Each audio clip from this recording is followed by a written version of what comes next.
Isipin mo na lang, bigla mo na lang malalaman na hindi ka na kailangan.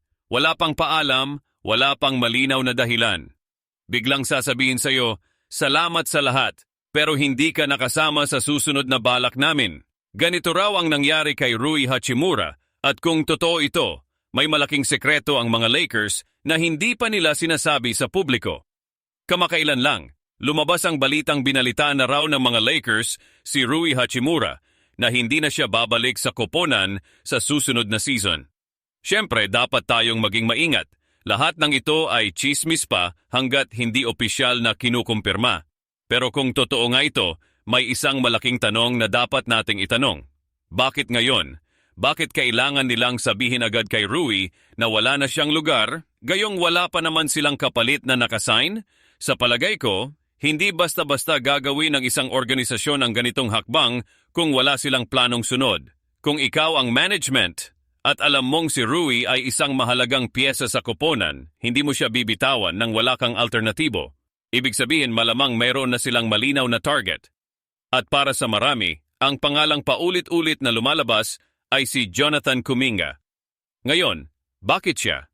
Bakit siya ang paboritong pangalan sa lahat ng usap-usapan? Kadalasan, kapag may malaking desisyon sa basketball, magkakaiba-iba ang opinyon ng mga taong malapit sa balita. May grupong may paniniwala sa isang manlalaro, may grupo namang naniniwala sa iba. Pero sa kasong ito, halos pare-pareho ang sinasabi ng mga tao na may access sa impormasyon. Parang may isang malakas na katiyakan na darating talaga si Kuminga sa Lakers. At kapag ganito kasolid ang consensus, mahirap na ipagwalang bahala. Pero hindi rin dapat kalimutan ang isa pang pangalan na pumapasok sa larawan. Si Peyton Watson. Sinasabing bukas ang Denver sa isang sign and trade kung sakaling magbigay ng may. Ayos na alok ang ibang koponan dahil ayaw nilang mawala siya nang wala silang kapalit.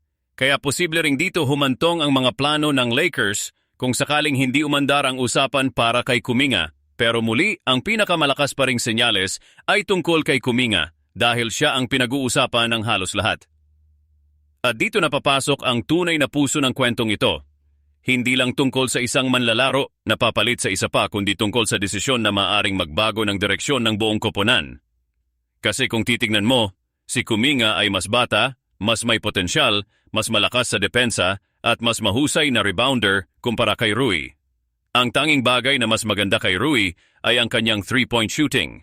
Pero kahit doon, may mga bagong manlalaro na naman ang koponan na kayang mag-shoot mula sa 3 puntos kaya't hindi na ito naging malaking kakulangan. Kung ako ang tatanungin, ito ang tunay na tinatawag na upgrade. Hindi lang sa laro kundi sa hinaharap ng koponan. Isipin mo na lang, isang atletikong manlalaro na may kakayahang mag-drive papunta sa basket, mag-cut ng mabilis, tumira sa mid-range at unti-unting bumubuti sa 3-point shooting sa mga importanteng laro. Kung ito ang klase ng manlalaro na darating, hindi ito basta pagpapalit lang ng tao. Ito ay pagbubukas ng bagong kabanata. At kung susuriin natin ang mga naunang halimbawa, hindi ito unang pagkakataon na may manlalarong biglang nabuhay dahil lang sa tamang kapaligiran. Alalahanin natin ang isang manlalarong dating itinuturing na karaniwan lang, na nooy palipat-lipat pa sa iba't ibang koponan, pero nang makasama ang isang world-class na playmaker, biglang naging mahalagang piyesa at nakakuha pa ng bagong malaking kontrata.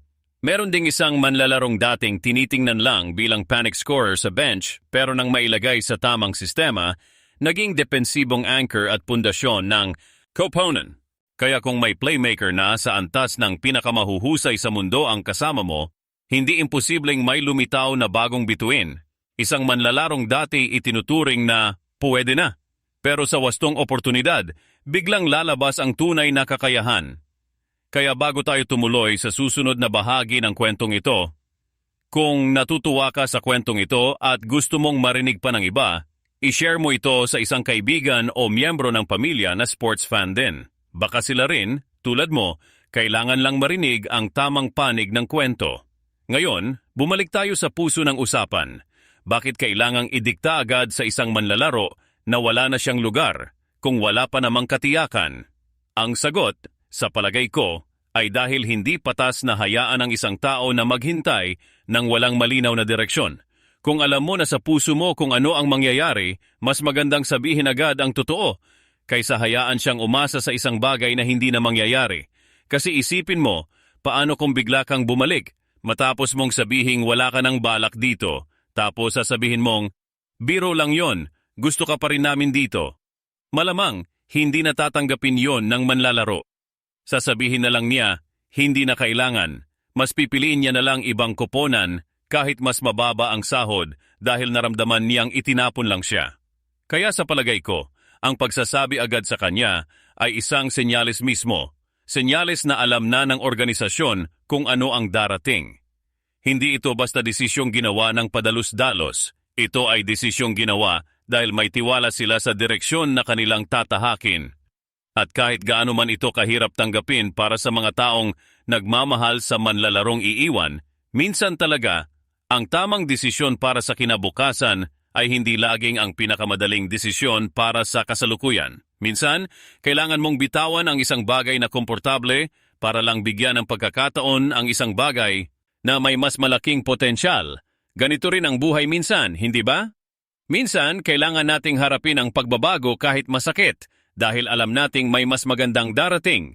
Hindi laging madali ang paalam, pero minsan, ang paalam ang siyang nagbubukas ng pinto para sa mas malaking oportunidad.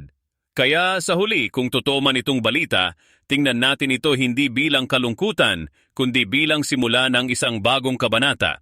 Isang kabanata na maaaring magdala ng bagong pag-asa, bagong panalo, at bagong kwento na sulit ipagmalaki. Kung natutuwa ka sa ganitong uri ng kwento, huwag kalimutang mag-iwan ng like, mag-comment ng iyong opinyon, at mag-subscribe para sa susunod na mga kwento tulad nito.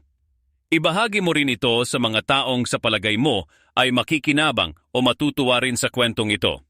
Maraming salamat sa panonood at hanggang sa muli.